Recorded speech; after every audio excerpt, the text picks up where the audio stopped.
Hello and welcome to Reddit Story Saturday. I'm your host Nick, and today's episode is all about confessions.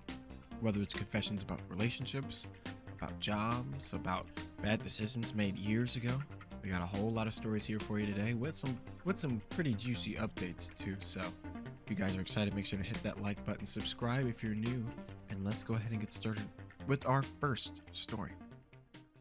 This story comes from TIFU. Today I messed up by fighting my school's dress code policy. Years later, I found out why it was so strict. So 15 years ago today, I messed up bad, and today I found out why. I was in high school, and our school had a pretty normal dress code policy until this new younger woman teacher started. 3 months into her being there, she brings out this extremely strict dress code policy, but only for girls. It was the start of summer, the building had no AC, and the new dress code limited girls to basically a frumpy t shirt and baggy jeans while boys could wear whatever they wanted. I, being a rebellious little man, did not like this. My girlfriend at the time was sad. Everyone had to go buy new clothes, and every day they didn't do it, they got handed this big ugly brown t shirt of shame that says, I was out of dress code, and these big brown sweats. It was incredibly uncomfortable. So what did I do? I started wearing every banned girl's article of clothing. I wore short shorts that barely hit my butt because it was allowed. I wore low cut shirts. I cut the sides off every tank top just so it showed my torso. I even wore a short skirt and a crop top one day to prove a point. I got away with it maybe twice before I started getting dress code violated every day. I was in every detention for several months. I'd gotten suspended. I had to go to 2 weeks of summer school that year as punishment. I fought the system so hard, and others joined in too. It got to be almost every dude was getting dress code violated to stand up for the girls. Anytime we got the brown clothes, we wore it with pride. It was a darn hot in that building, and you'd pour buckets of sweat. There should have been lists been around to wear shorts. I made my list of demands. Girls can wear tank tops, they can wear shorts, they can wear four-finger low-cut t-shirts. We all fought for it, and eventually they came in and gave it to us. I was so happy. It was a formative experience for me because I was willing to take any punishment, no matter how severe, to fight for some preconceived injustice. So I'm back in my hometown. It's a little suburb in the outskirts of a city. And at this one bar everyone goes to, I run into the teacher who forced the policy all those years ago. I go say hi, and she instantly remembered me. So I sat down with her and her friends, and we talked about it since it had been so long, and now I'm at her age she was when she was enforcing it. Boy, did I get that situation wrong. So there were four particularly creepy male teachers at that time, one that everyone knew about, and three that were only known by the faculty. They were preying on the girls, taking random pictures of them, being extremely creepy, all sorts of inappropriate things they shouldn't have done. So she went into the board, brought evidence, and reported them, but they decided not to investigate. She told the police, but when after a month nothing happened, she changed the dress code to protect the girls, but she couldn't explicitly state why she was doing it. Modern times caught up with those teachers and they're now fired, but as an adult, I see now that I ran a campaign to put the girls back in danger. TLDR, in high school, I fought an oppressive dress code system because I thought it was unfair to the girls. But 15 years later, I found out it was to protect the same girls from pedo teachers. We got two edits here. This first edit for added context. There's a couple of questions about the logistics of how she enforced a new dress code policy being so new. I'll try to give more details, but again, it's 15 years ago, so I may not get it exactly accurate. She was not the only teacher who wanted this, but she was the strongest voice to stand up for it. Basically, with the backing of several teachers, she convinced the principal to implement the dress code. A lot more than just a dress code happened. Prom had the brightest lights on that year, and girls got their dresses measured at the door. It was a full scale push from the big section of teachers, but this particular teacher definitely was the one who championed it. These pervy men didn't exactly hide. The ones we all knew about were actually a beloved and favorite teacher of the school because he was very funny.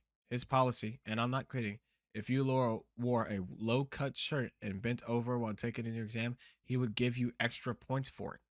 For fairness, he did this for the guys too, so everyone in his class on test day effectively had their chests exposed. We thought it was hilarious and saw nothing wrong with it because our older sisters all went through the same thing. I had to ask my mom to buy me my first low cut shirt freshman year because of this class, and I explained why. It's genuinely crazy what you get away with if you're funny, well liked, and don't act like it's nothing wrong. So when she came up with the policy like this, she was just a few years ahead of her time. There was a serious issue the dress code had slipped pretty bad. She and everyone who pushed for the policy definitely overcorrected. Looking back at the logical finale to this, having several new eyes in an inappropriate school environment, I don't have enough characters to get into it. It's probably a whole nother post on just how my high school in that era is tea. But there was a scandal after scandal that went unanswered and just became rumor. So this isn't really a surprise. Edit 2.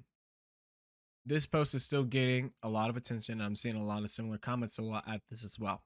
In the moment of writing this, I definitely was incorrectly swayed by her.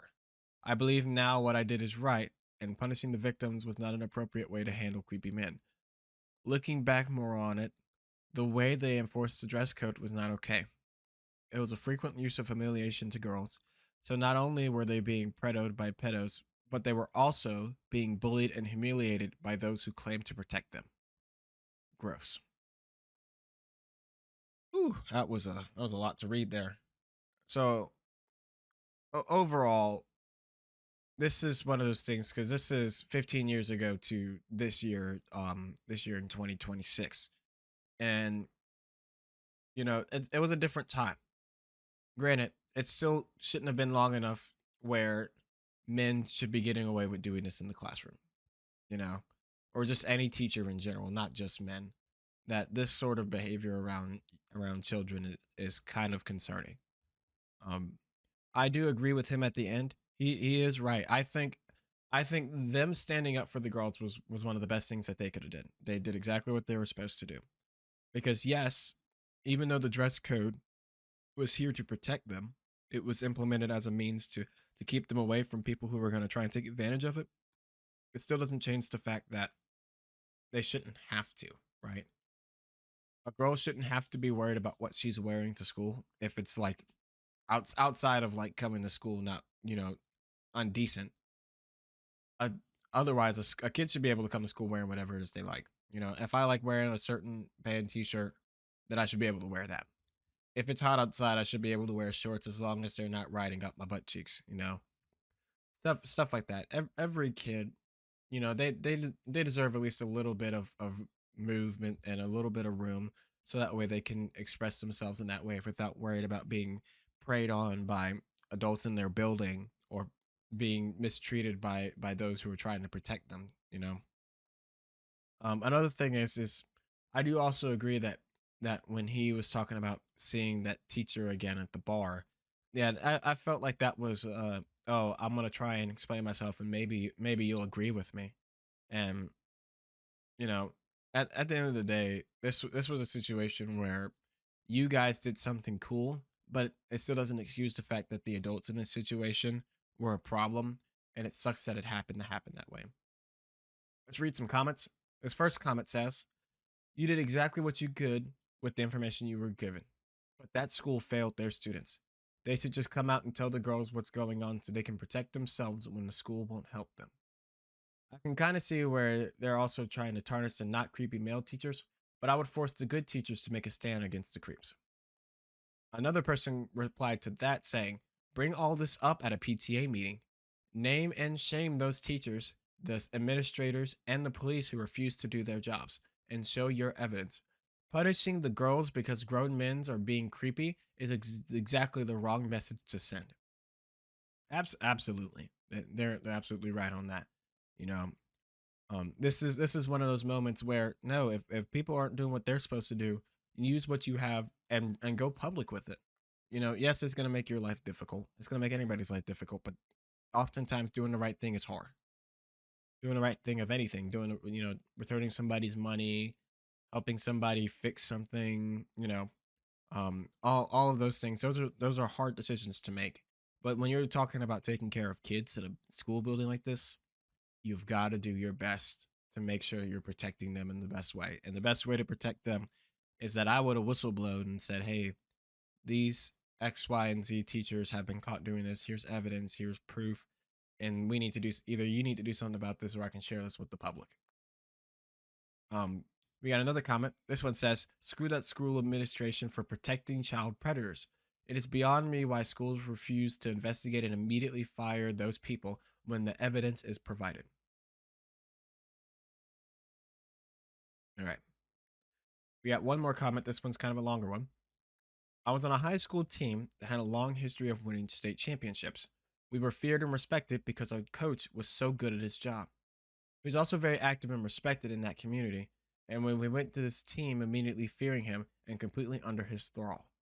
What I found out was that he would groom a first year person, then request massages their second year, escalating further. He had a system he had cultivated, and his victims were always the quiet ones whose home lives weren't the greatest. And he was a bad drunk. We traveled nearly every weekend, stayed at decent hotels, and ate at nice restaurants because we had the largest budget of any team or club in our school. We were also a small team. Anyway, he'd get a cocktail before dinner, a bottle of wine for dinner, and then coffee afterward. We'd get in the van and he'd drive us to the hotel, and then a few hours later, he'd get his victim into his room. He finally picked someone my junior year who said something. Eventually, they told their parents. The parents went to the school board after the season wrapped and spilled the beans. He had to quietly retire, and that was it. He returned about a decade later, but then he took his own life. I'm not proud of how I felt when I was told, but honestly, I'm not mad at myself about it either. He had, I heard, a lovely funeral with a lot of people paying respects. Even the circumstances were covered up to preserve his reputation. Folks were told it was a heart thing, although an urn at a devout Catholic's funeral probably raised some eyebrows. Anyways, school administrators will protect anybody but their kids. Yeah, that's a horrible little sidebar story. But it's not this is definitely worse than the initial story, but it still is in that same vein of like when we find information, we have to do our best to protect those around us. Not everyone's going to have other people's best interest at heart, especially in this case where police and administration was so worried about protecting their own personal brand that they forget that at the end of the day, their job is to protect the people. Especially administrators, their job is to worry about the kids. Um, but yeah, that's a crazy first story to start off on. But let's go ahead and get to our next story.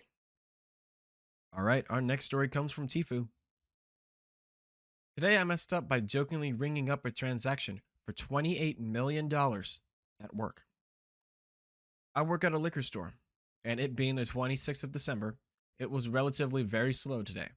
Near the end of my shift, me and a coworker had nothing to do, so I jokingly scanned a miniature bottle of alcohol several times as if he was a customer purchasing that many bottles. To keep the joke going, I then scanned an entire box of pre-made shooters, something like 40 shooters at $3 each, several times once again. The total was something like $2,500 at this point. My coworker had a bright idea to check the system and find some expensive wines that were sold and still in the system, and find one worth several thousands of dollars, almost 10K, and set the quality to the maximum at 999. By this point, the running total was 9 million, and we were cracking up because we were extremely bored. He then finds another bottle, this one nearly $20,000, and sets the quantity to 999, bringing the total up to $28 million. Now, this is where I'm personally responsible for the mess up. I pretended to bring the transaction up to the point right up to where you confirm how much the customer is paying in cash. It automatically assumes the customer is paying in full, and the only thing stopping the transaction from going through was a simple press of the enter key. My coworker didn't see I was already there and mistakenly pressed enter to reach the same point I had already brought us to. $28 million dollars in theoretical cash made its way into the cash register's balance. I yelled at my coworker to ask, "What were you doing?" When he realized what he had done, his eyes opened wide. We immediately tried to reverse the transaction, but understandably, there's a $1 million maximum that you can return at a time, so attempting to return $28 million of sold alcohol didn't work. After figuring out the maximum, we then had to do dozens of returns, each worth 1 million at a time, until each bottle of alcohol was returned and the inventory was corrected from negative 999 to zero. However, in the reports that day, it'll show 28 million in revenue and similar amounts in returns, which will completely mess up stats and glyphs and everything, which higher ups will obviously inquire about. I'm going to wait for my store manager tomorrow morning before she comes in so I can explain what happened and confess that we were joking around and never meant to go through with the transaction. Please pray for me and my job. I 100% accept that we're at fault and deserve some sort of punishment for exaggerating as much as we did and for not working when we were supposed to. TLDR, my coworker and I pretended to ring up $28 million transaction as a joke, and it actually went through with it, messing up the store stats for the day, even if we managed to return all the products in the system. Jeez. This is one of those situations where you can tell these are younger dudes, these are guys probably just turned 20, 22, 23 years old making bad decisions. Um no, when that happened, the first thing you should have done was contact somebody, right? If you knew that this was a bad enough mess up that you would have to call in somebody from corporate or whoever is at the top of your rank, no, that was an immediate call that should have been made.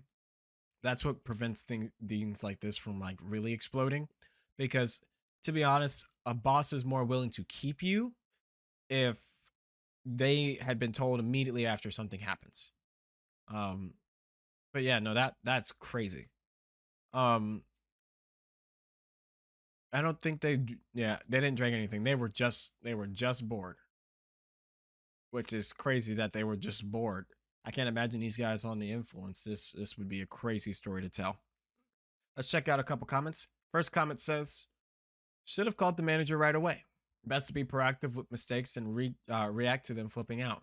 The manager might be able to call certain people to let them know it's a mistake instead of the numbers showing up in the reports.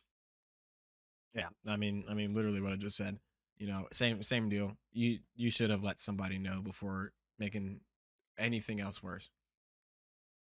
Next comment says, you wouldn't be the first or last, but it may be your last day.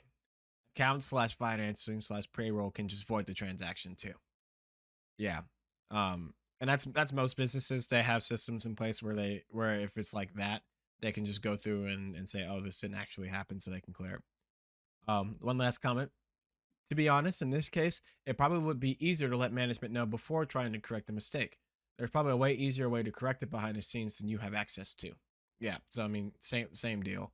You know, when this happened, the first thing you should have done was said, "Hey, oh no, I did this. We didn't realize what we were doing. Can you come fix it, or is there something that we can do to make it right? Because we can't have this in our register, right?" We do have a little tiny update for this story. Update. My boss was understandably frustrated and disappointed, but the worst that can happen is the higher ups will meet and then probably decide to give us warnings, slash, it will be on our files, but nothing more than that. Oh, wow. This guy got really lucky on that deal. You know, a mistake like that could lead to you being fired and possibly blacklisted from working similar jobs to this. So, I mean, you can't argue with the smack on the wrist, but now you know, hey, when I'm at work, I got to be serious. I got to be focused because when you're dealing with money, it's much worse than it is for doing anything else. Working with produce. Oh, okay, I messed up one thing I didn't put it in the right spot. But when you're working with money, there's a whole lot more hands involved. All right, let's take a look at our next story.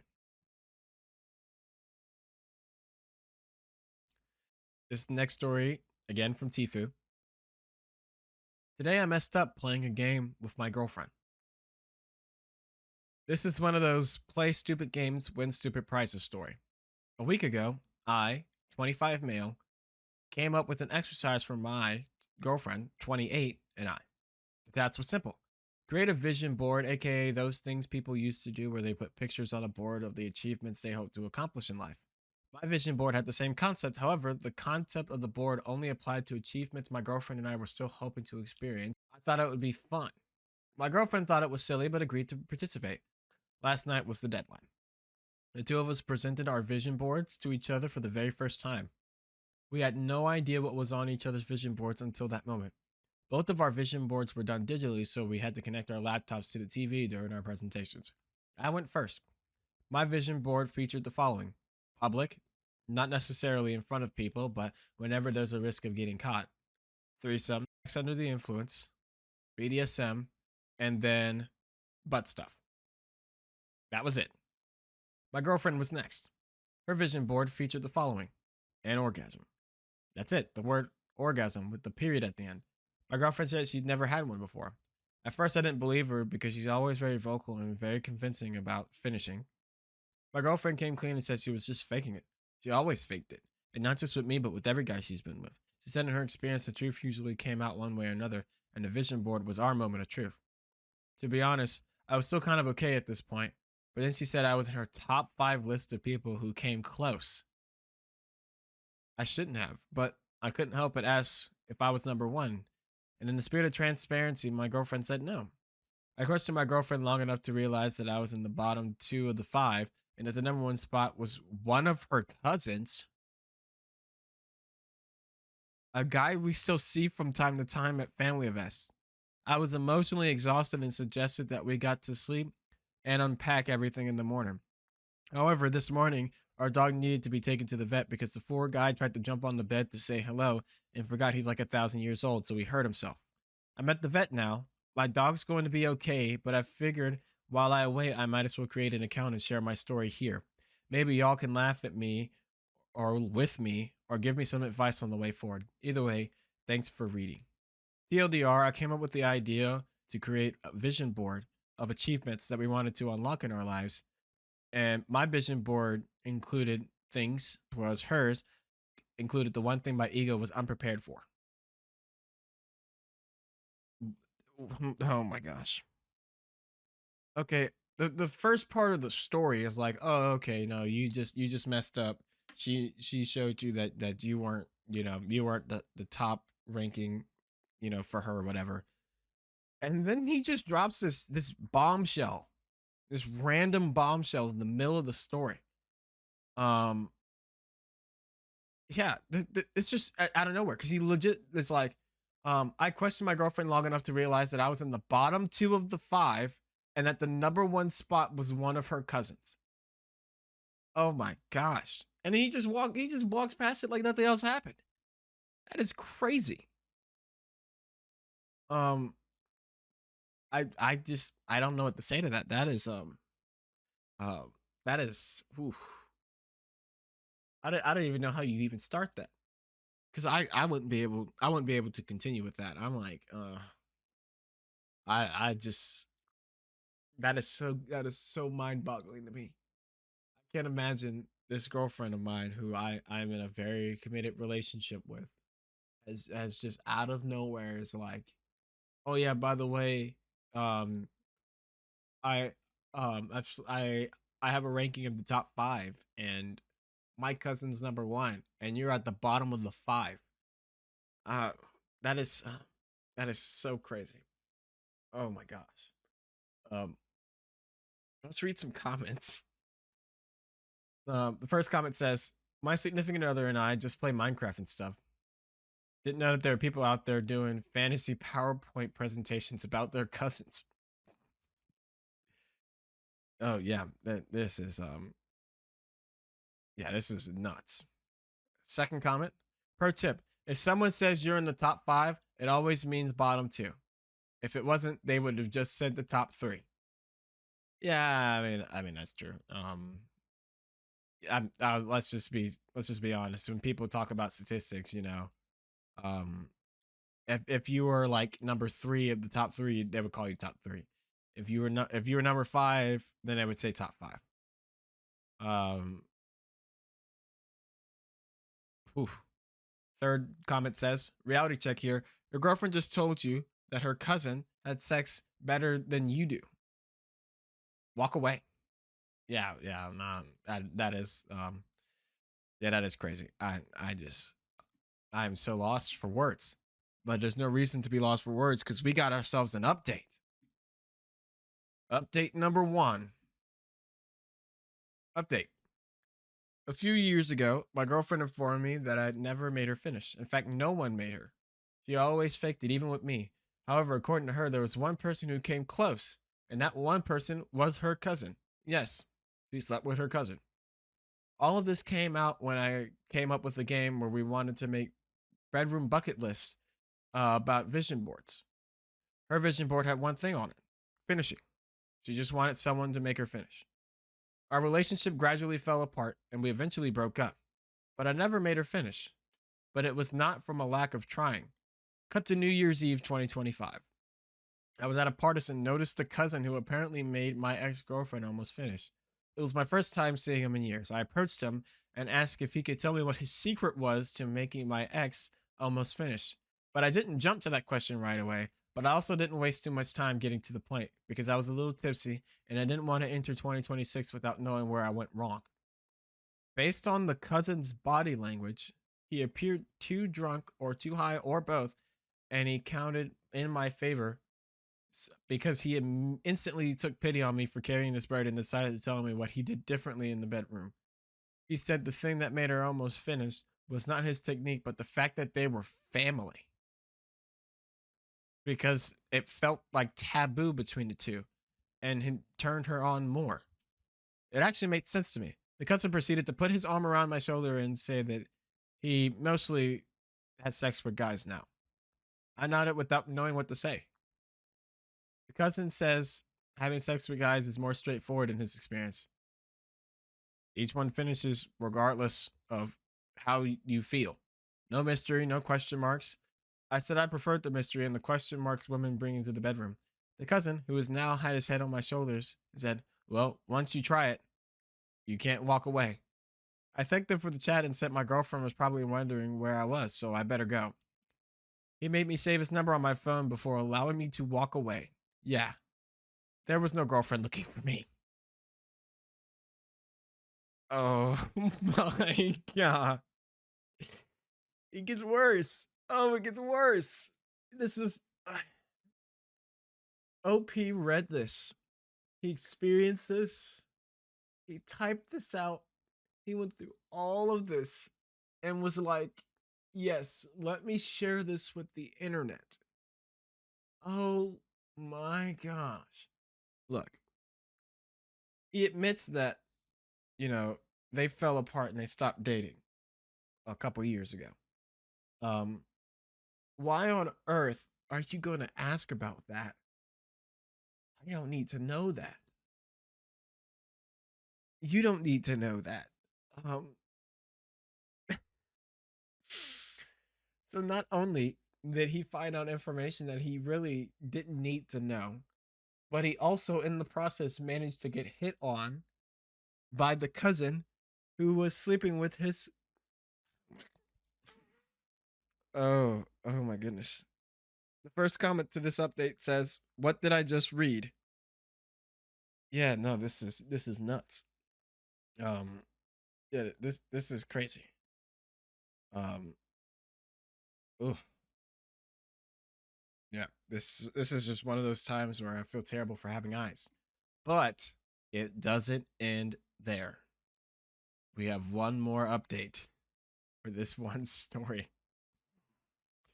Ugh. This update was from 2 days ago.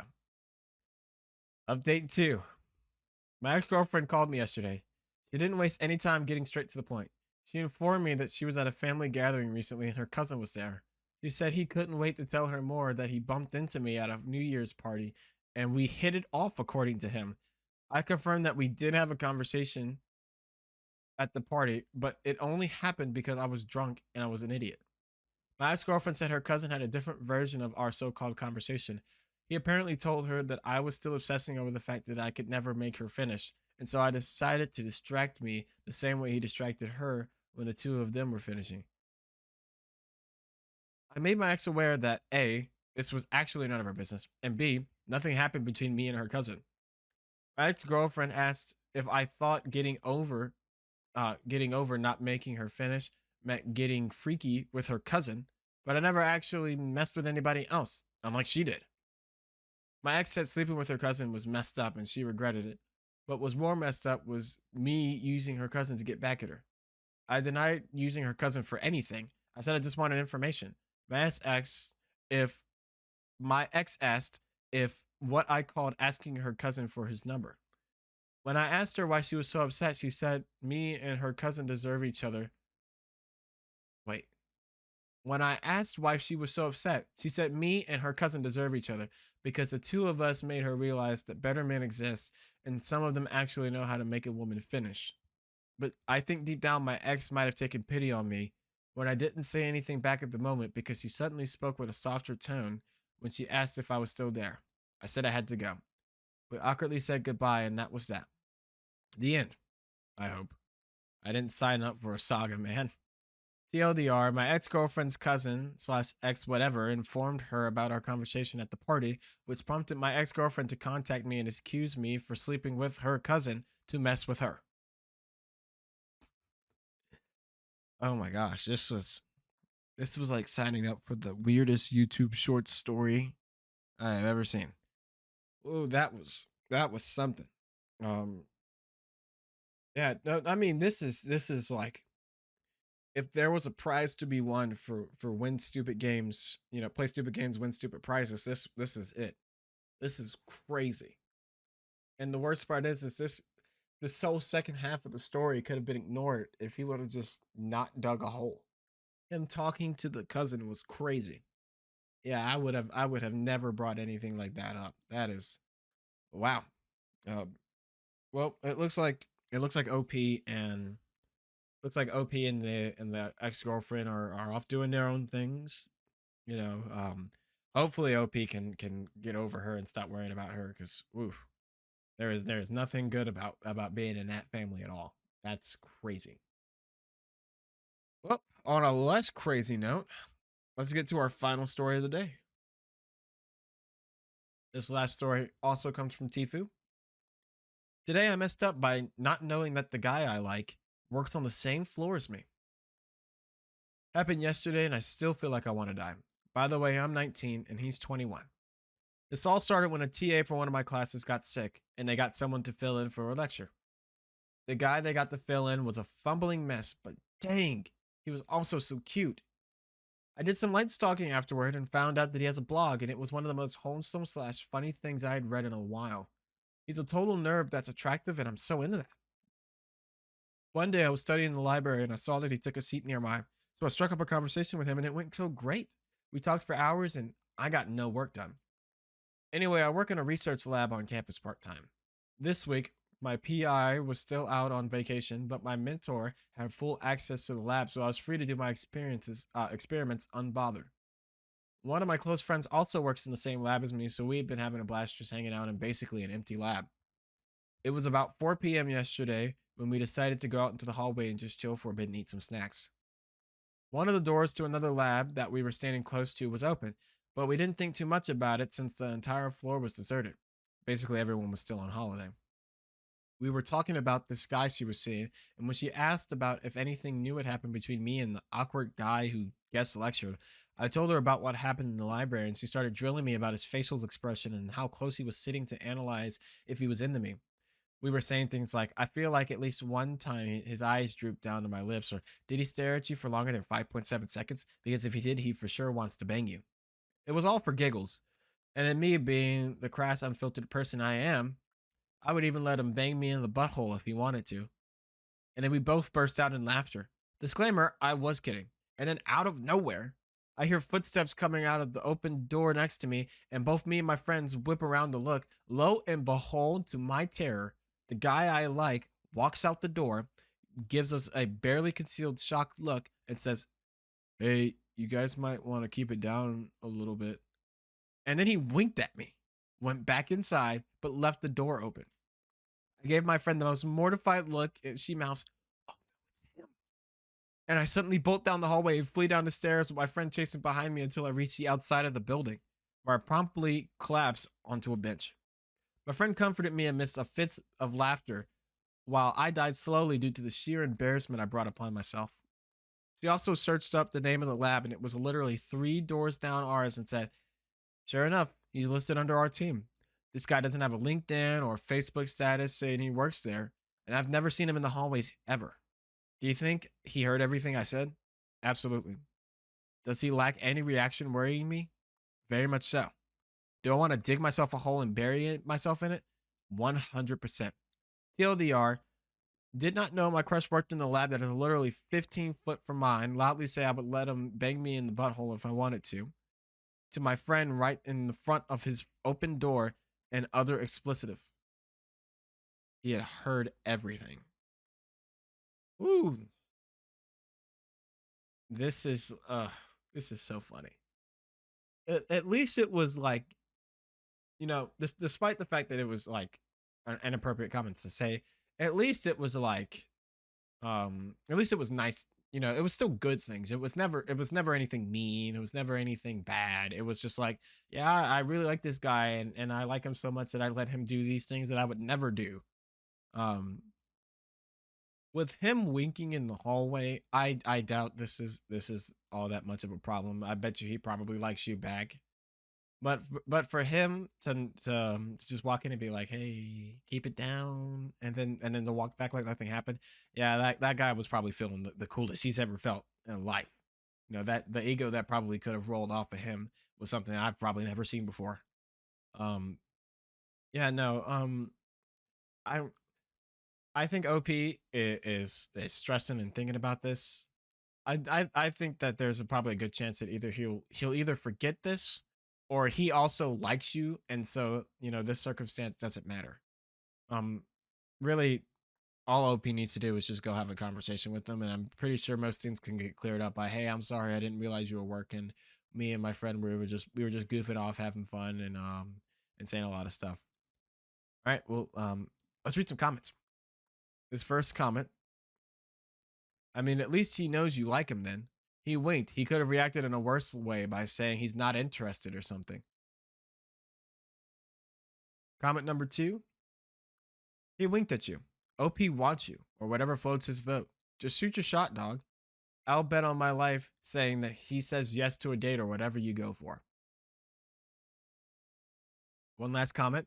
So I heard from a girl I worked with that her friend liked me.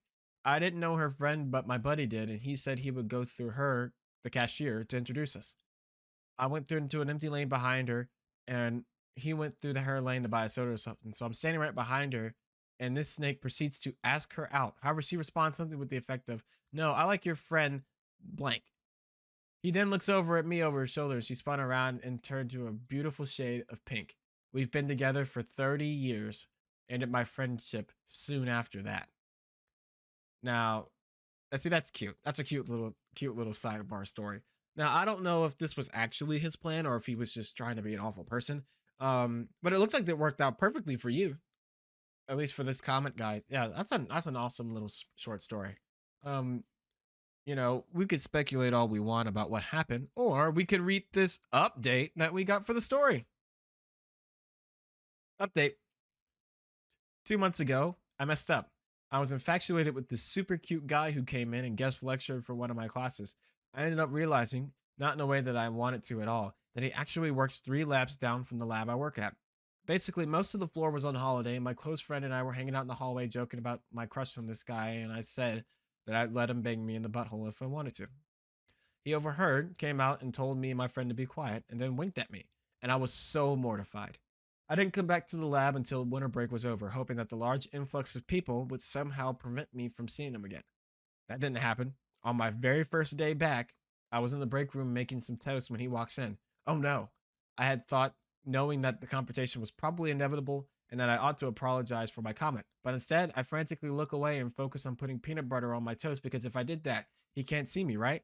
That didn't happen. Instead, he came right up next to me and smiled and said, "Hey, OP, how was your break?" I looked up awkwardly and told him it was fine, mainly just stayed on campus and worked at the lab. He told me that he basically did the same, but went to see his family for a couple days. He didn't bring up what happened either, thank goodness. Then he said something along the lines of, "Oh, is that all you're having for lunch?" And I was like, yeah, I was in a rush to and forgot to pack something." He then said, "Oh, I was going to grab something to eat at this sandwich place near us. Do you want to come with?" And I was like, "Oh no, that smooth guy." I tried not reading into it and brushed it off as him being nice, so I said sure and we went. Well, we ended up having a really great lunch. Inevitably, as we were walking our way back, he finally made a crack and was like, "So tell me after our lunch today, how many seconds do you think I spent staring at you?" I literally just looked at him blankly with my jaw dropped before he chuckled out, "And that's been longer than 6 seconds at a time, right? That has to mean I like you." By the way, what he said was a reference to what me and my friend were talking about the day he overheard. Even with my shock, I managed to laugh and make a wisecrack back at him. Well, tomorrow is our 1 month anniversary. We have not done anything like my comment. He told me after a couple weeks, although he appreciated my comment, he's not into that. Looks like I'll be retaining my butthole and managed to get a super cute, intelligent, and kind boyfriend out of this whole ordeal. TLDR, despite my mess up, it all worked out in the end. We're celebrating 1 month together tomorrow. Also, I'm a girl. Got 2 comments asking if I was. Edit. Yes, I wrote guess instead of guessed with the T. My bad, my bad. Oh, that's adorable. Oh, that's such a happy ending to that story. We've had nothing but a sea of crazy all day, so this is such a nice way to end that story. Yeah, I mean, when the guy walked out and winked, I was like, yeah, this guy likes you. Now, if he does anything about it, I was up in the air. But I'm happy to see that he went somewhere with this. Um, that's an adorable story. Most times it doesn't work out that way, and it's usually not that smooth. But that's a good way to end this one. Um, we'll read one more comment. This last comment says, in quotes, "Mom, how did you and Dad meet? Dad said to ask you." Ugh. Yeah, no, this is one of those stories that I don't think I would tell my kids while they were young. I would definitely tell them when they're older, and I would tell my grandkids this. I think it'd be funny to tell grandkids this. But yeah, but that's our story, and that's all we have for today. Lots of confessions. I think the worst confession is the guy that managed to accidentally get his girlfriend to admit that she was fooling around with her cousin. That was crazy. That was completely out of left field. If you guys like listening to Reddit stories, make sure to like and subscribe so you stick around, and hopefully you enjoyed this. If you're looking for more Reddit stories, you can check out the ones we've had posted, or you can wait till next Saturday when we come back with another episode of the show. I hope you guys enjoy, and of course, we'll see you later.